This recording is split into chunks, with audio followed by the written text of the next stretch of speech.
Have you ever been using your Windows PC and just had that feeling that it's fighting you? Like the operating system you've used for years isn't really working for you anymore, but for somebody else. Well, you are not alone. Let's get into why that is. This whole thing really boiled over recently. Microsoft announced their grand vision for a new AI-powered operating system.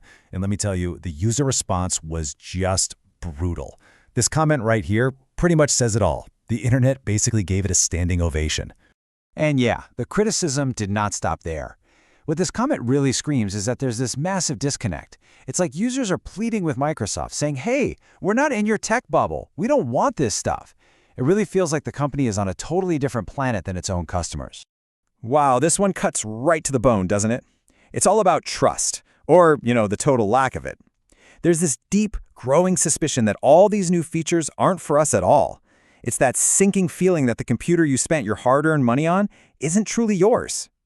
So that's the big question, right? How in the world did we get here? This isn't about one bad update or some single weird feature. Nope. This frustration has been building for years, and it's all because of a huge contradiction sitting right at the heart of Microsoft. And here's that contradiction, plain and simple.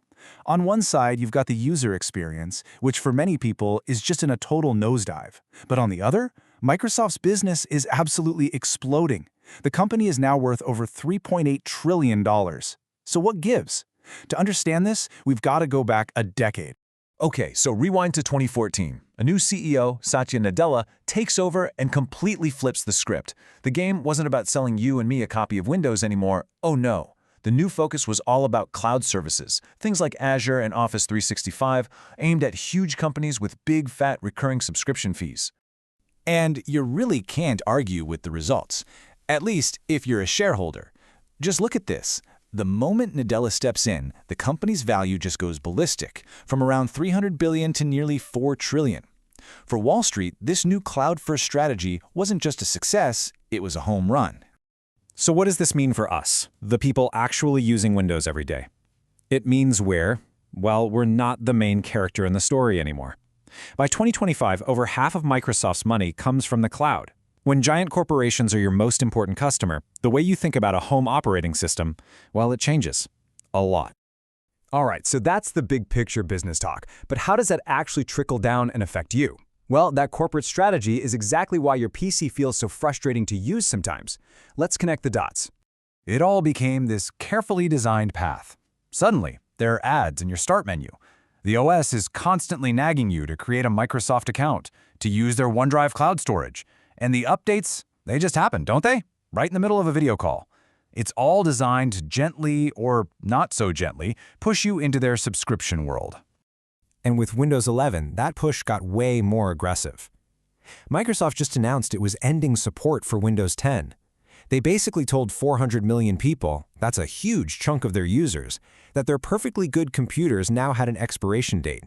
The message was loud and clear: get on our new system or you're on your own. But here's the real kicker. A ton of people couldn't upgrade even if they wanted to. Why? Because Windows 11 required this little piece of hardware called a TPM 2.0 chip. Now, Microsoft sold this as a security feature, but to millions, it just felt like a totally arbitrary way to make their perfectly fast, modern computers obsolete overnight. And it's not just the forced upgrades. Let's talk about privacy. Windows collects a mind-boggling amount of data on how you use your PC. They call it telemetry. Even if you crank the privacy settings all the way down, it's still sending info about your apps and your hardware back to Microsoft, and there's no real off switch for regular folks. So you've got this relentless push to the cloud, the constant data collection, and this feeling that you're not in the driver's seat anymore. All of that was building up to Microsoft's biggest, boldest, and most controversial move yet: AI.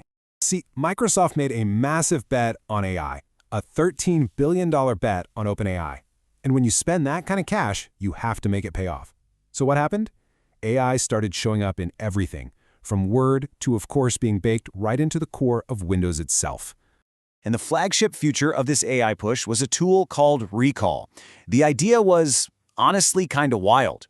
Windows would take a screenshot of your screen every few seconds, creating a perfect, searchable, photographic memory of literally everything you've ever seen or done on your computer.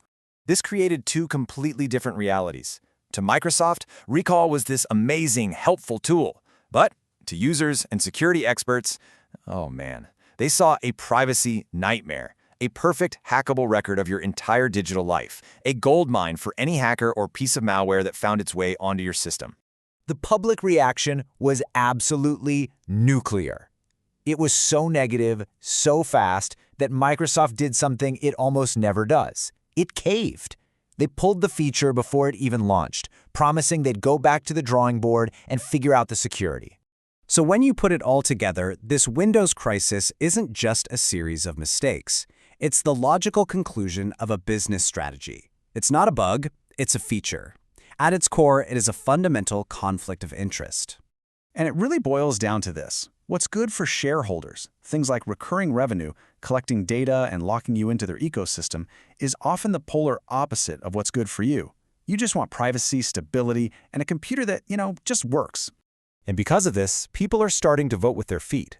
The folks who want total control are moving over to Linux. People who just want a simple, stable machine are switching to Mac. Now, don't get me wrong, Windows is still the 800-pound gorilla, but it's definitely starting to lose some ground.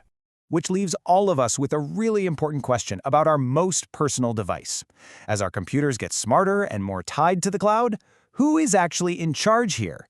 Is your PC a tool that serves you? Or are you just part of a product that serves a giant corporation? We hope this helped make sense of what's going on with Windows.